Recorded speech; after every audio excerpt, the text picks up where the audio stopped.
ጉድ ነው ዛሬ ደግሞ እውነቱን ተጋለጠ። እውነት ትቀጥናለች እንጂ አትበጠስም የሚባለው ዛሬ ነው ያየሁት። ዛሬ እውነቱን ወጣ።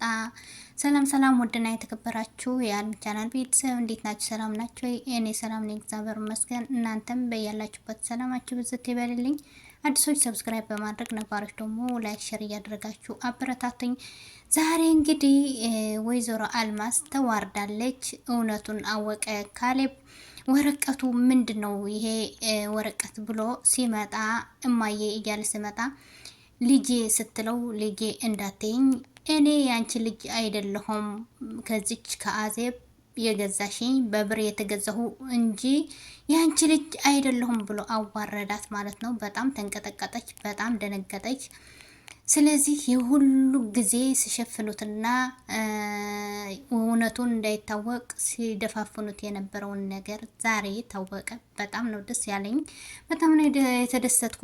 የቤዛና የወይዘሮ አልማዝ ጉድ ስለወጣ በጣም ደስ ብሎኛል። ስለዚህ ዛሬ ወይዘሮ አልማዝ እባክህ ልጄ እኔ ላንተ ብዬ ጥሩ ህይወት እንድትኖር ብዬ ነው ያደረግኩት ስትለው እኔ ያንቺ ልጅ አይደለሁም፣ ህይወቴ በገንዘብ ገዝተሽ ምስቅልቅል ያወጣሽው አንቺ ነሽ፣ መጥፎ ሴት ነሽ፣ እናቴ አይደለሽም ብሎ ሲጮህባትና በጣም ስናደድ ነበረ ካሌብ። ከዛ ለሌና ደግሞ ባከን ካሌብ ተረጋጋ ብላ አጠገቡ ሆና ስትጽናናው ነበረ። እንግዲህ የሁሉ ቀን ሲሸፋፍኑት የነበረው ዛሬ ተጋለጡ ማለት ነው። ስለዚህ ከዚህ ድራማ የታዘብኩትን ነገር ምንድን ነው የፈለገ መጥፎ ነገር ብትሰራ ለጊዜው ለሁለት ሳምንት፣ ለአንድ ወር፣ ለአመታት ሊደበቅ ይችላል እንጂ ጊዜውን ጠብቆ ግን እንደሚወጣ ከዚህ ድራማ ተረዳሁኝ ማለት ነው። ስለዚህ እናንተ ደግሞ ሀሳብ አስተያየታችሁ ምን ተሰማችሁ ከዚህ ድራማ? እስኪ ኮመንት ላይ አስቀምጡ። ከዛ በቤዛ ደግሞ እንግዲህ የእሷን ውሸት አያልቅም። ውሸቷ አሁንም እየጨመረች ነው ያለችው። ምን ሆነ ነው እባክህን አትጭ፣ እኔ እኮ እህትህ ነኝ ብላ አለችው ማለት ነው ለካሌብ። ከዛ በኋላ ዝም በይ አንቺ ደግሞ እንግዲህ እንደዚህ አትበይኝ፣ እናንተ አረመኔ ናችሁ፣ በጣም ሰይጣኖች ናችሁ። ካሁን በኋላ አይናችሁ ማየት አልፈልግም፣ እናንተ አውሬዎች፣ ሰይጣኖች ብሎ ካሌብ በጣም ጮህባት፣ ተናደዳባት። ከዛ ቤዛ ደግሞ ለደሊና ይሄን ወሬሽን ፈትፍተሽ አሳመንሽው አይደለ አለቻት ማለት ነው። የኔ ወሬ ሳይሆን እውነቱን ነው የተናገርኩኝ። የተደበቀ ውሸታችሁና የተደበቀ ሴራችሁ ነው የተናገርኩኝ እንጂ ይሄ ወሬ አይደለም አለቻት። ስለዚህ ቤዛ ደግሞ በጣም ተናደደች። እንግዲህ የራሳቸው ችግርና የራሳቸው ተንኮል ነው እዚህ ጋር እንዲወድቁ ያደረጋቸው። እውነታውን መገለጡ ደግሞ እንግዲህ ደስ ብሎኛል ዛሬ። እኔ በጣም ነው የተደሰትኩኝ። በጣም እያስጠላኝ ነበረ። ለምን እውነታውን አትናገርም ደሊና እያልኩኝ ስናደድ ነበረ። ዛሬ ግን ፍርጥርጥርጥ አድርጋ ነገረችው ለካሌብ። ጉዳቸው ፈላ። የት ይግቡ የት ሄዱ? በጣም ጨነቃቸው። በተለይ ወይዘሮ አልማዝ የእሷ ልጅ አይደለሁም ያንቺ ልጅ አይደለሁም ብሎ ሲላት በጣም ነው የደነገጠችው። እንግዲህ ደሊና ደግሞ ለቤዛ ከእንግዲህ በኋላ እውነቱን ወጥተዋል፣ ካሁን በኋላ ከአንቺ ጋር ቆሜ ማወራበት ጊዜ የለም ብላ አለቻት። ነይ የትም አትሄጂም ብላ እጇን ስትይዛት ልቀቅኝ፣ የረከሰውን ውሸታችሁና እቃችሁን ሰብስባችሁ ከዚህ ቤት ጥርግ በሉ አለች ማለት ነው።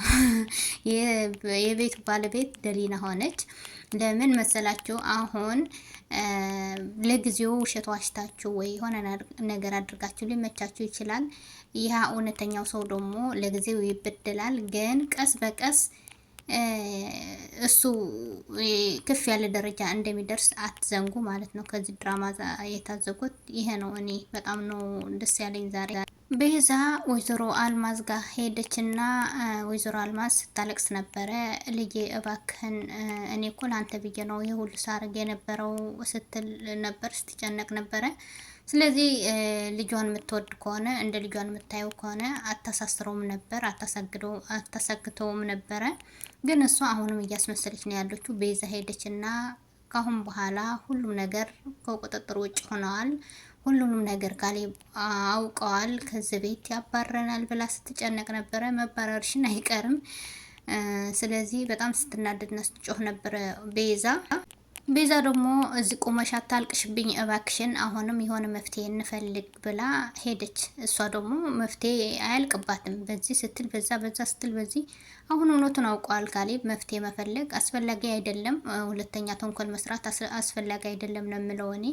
ስለዚህ ቤዛ ደግሞ ምን አይነት ተንኮል እንደምትፈልግ እንዴት ብላ እንደምታሳምነው እናያለን። ካሌብ ለደሊና አጠገቢያ የነበሩ ሰዎች ሁሉም ውሸታሞች እና አስመሳዮች ነበሩ፣ አንቺ ግን እውነታውን አስወጣሽ ብሎ ሲያመሰግናት ነበረ። አፈቅርሻለሁ፣ ወድሻለሁ ሲላት ነበረ። ደሊና እውነቱን እያወቀች ነው፣ ግን እሱ እንዳይጎዳ ብላ ነው ይሄ ሁሉ ቀናት እንትን ለሱ አስባ ዝም ብላ የነበረችው። ስለዚህ ዛሬ ሁሉም ነገር ፍረጥረጥ ብሎ ወጣ።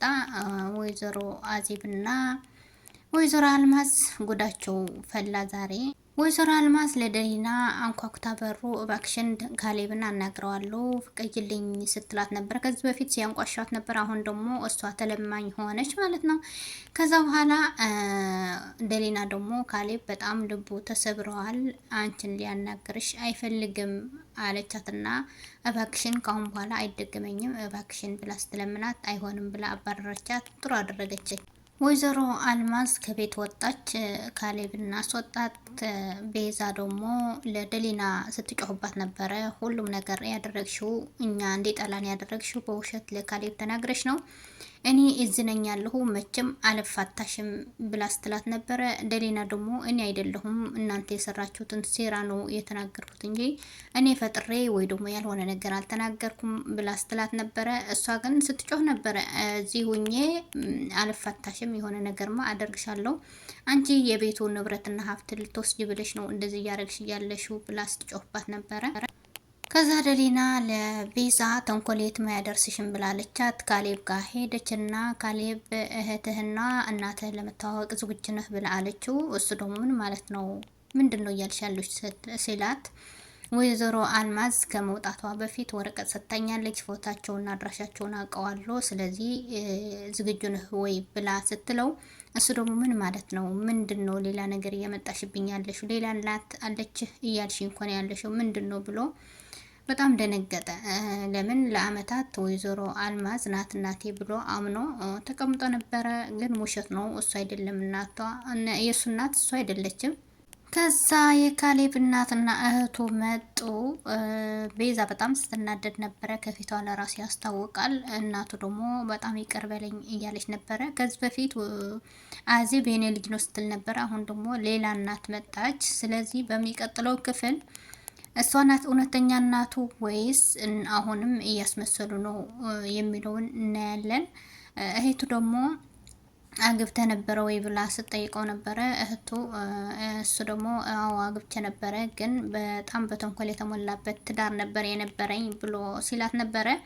ስለዚህ በሚቀጥለው ቪዲዮ እንገናኛለን። አዲሶች ሰብስክራይብ በማድረግ ነባሮች ደግሞ ላይክ፣ ሼር እያደረጋችሁ አበረታቱ። በያላችሁበት ሰላማችሁ ብዝት ትርፍ ይበልልኝ። ባይ ባይ።